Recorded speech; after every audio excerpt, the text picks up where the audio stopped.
So ayun na nga, umaga kaming umalis kasama si April ni Rodora, si Ate Delia at yung bisita namin galing Sydney para pumunta sa Bride. Halos matagal ko na rin talagang pinlano na mapasyalan tong lugar na to kasi sabi nila sobrang ganda daw dito pag autumn season. So ayun, bumiyahe kami ng isang kalahati and 54 minutes para makarating dito. So kahit na medyo malayo yung biyahe, alam mo naman kasi talagang mamamangha ka sa tanawin, lalo na yung mga view habang nagbibiyahe ka.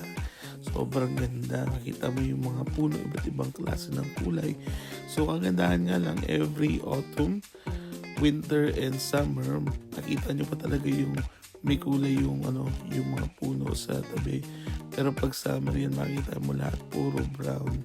So I suggest na kung gagala kayo, maganda talaga is autumn or spring. Masarap din syempre at masaya kapag kasama mo mag-road trip yung mga kaibigan mo kasi syempre kwentuhan, bonding time, talagang tawanan. So hindi ka talaga maboboring.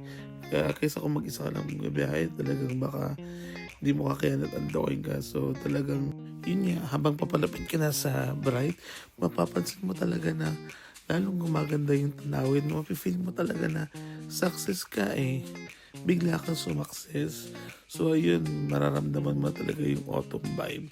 So ayan. Dito kami sa first destination namin kung saan meron kaming nakitang mga nagpipicture. So yun, puminto na rin kami dito para mag-picture taking. So makikita nyo sobrang ganda. Yan. Kung gaano kaganda yun sa video, mas maganda pa yun sa personal. At talagang grabe, sobrang picture taking talaga ginawa namin dito. Wala kami pinalampas, lahat ng angulo talagang kumuha kami ng mga picture. Bawat isa sa amin, may selfie, may groupie. Sobrang sulit talaga yung pagpunta namin dito. Talagang kahit na umabot kami ng halos 2 oras, pero nung nakita namin tong lugar na to, oh my God, talagang para kang sumakses talaga. So ayun, nagtagal lang kami dito ng 30 minutes na lahat eh. So dahil Lunes ngayon, konti lang yung tao. Pero usually daw kapag weekends, sobrang daming mga taong pupunta dito, pumapasyal para magpa-picture din dito sa site na to. So yun na lang, in-enjoy lang namin dito ang vibes. May mga nakita rin kami mga pailan-ilan din ng mga tourist na nagpipicture-picture. And so, kung titignan mo, para ka rin nasa Korea. Sobrang ganda.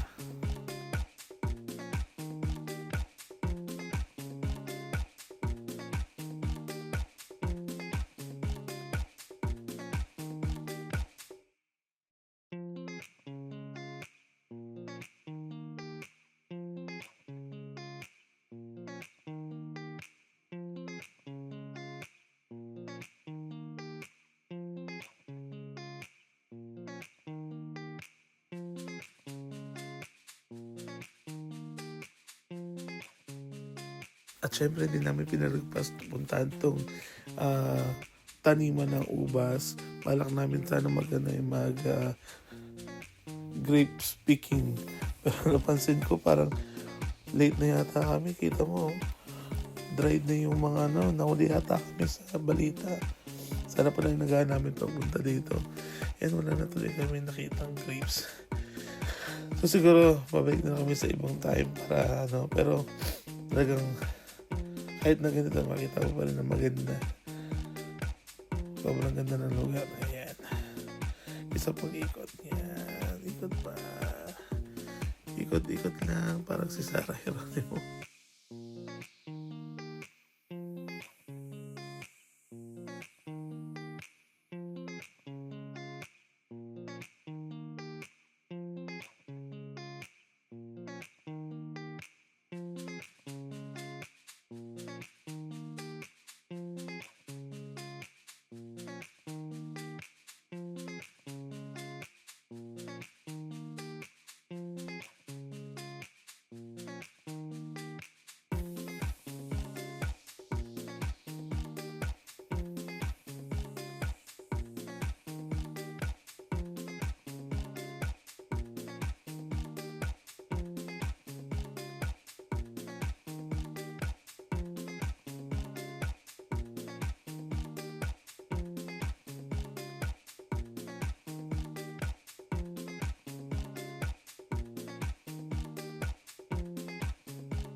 At ito na, bago kami umalis, nag one last ikot kami para makita kung gaano kaganda uli yung view.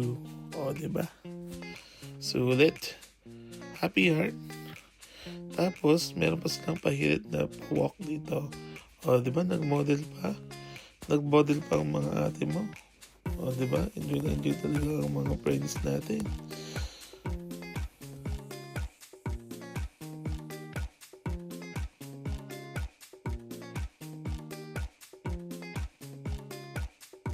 So, matapos ang picture taking namin, nagtungo na kami mismo sa center ng Bright kung saan nandun yung park at mga establishments. Medyo nagugutom na rin kami.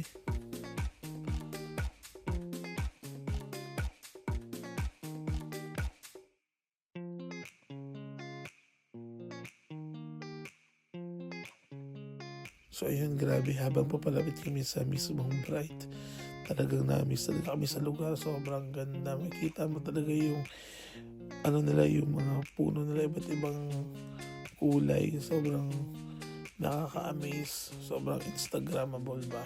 Kung pwede nga lang kada puno magpa-picture kami, pero baka abutin kami ng ilang taon bago matapos. So yan, makita mo yan. Sobrang ganda niyan sa personal. Grabe. Yan. Papasok na kami ng Bright mismo niyan.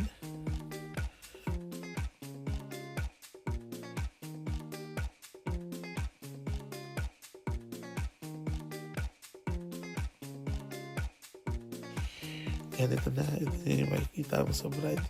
Isa sa mga magandang mga dadaanan mo, yung mga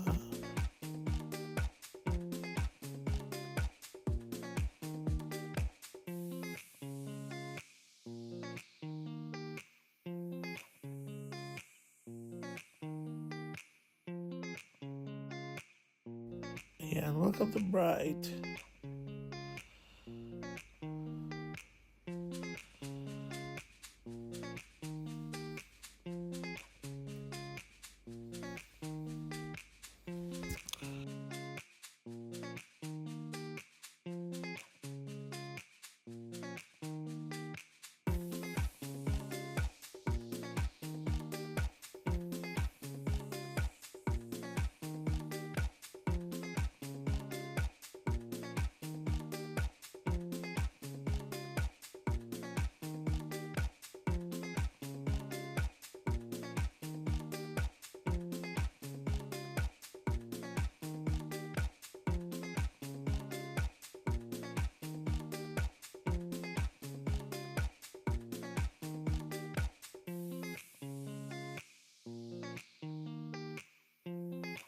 So ayun na nga, napababa namin ng sasakyan. Inikot muna namin yung paligid at talagang namangga kami sa ganda ng Bright. Simple lang siya pero makita mo na maraming tao na pupunta.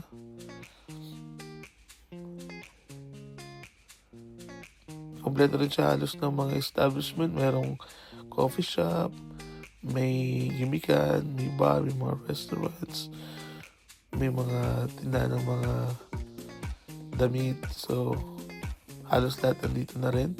Meron silang Woolworths. Ayan.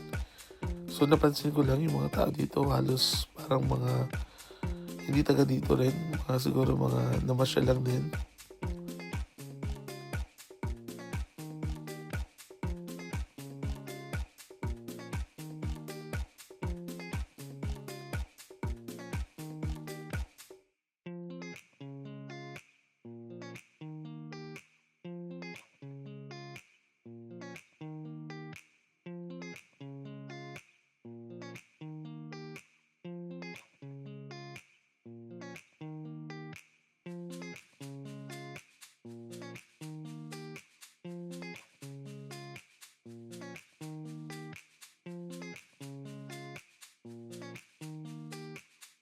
So, yun, after namin kumain, pumunta kami dito sa park para mamasyal na din at tignan namin kung gaano kaganda. Nag-picture taking din kami dito at sobrang kaganda ng mga pictures na nakuha namin. So, ayun.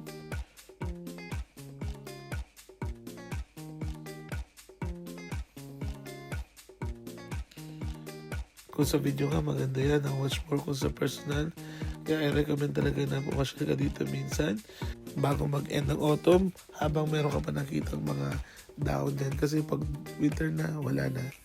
Ubus na lahat ng mga dahon na yan. So, ayun lang. Ito yung last destination muna namin dito sa Bright. Sa other time na namin pupunta ng iba't ibang lugar dito kasi meron kaming itinerary at sunod na pupuntahan. So, thank you for watching.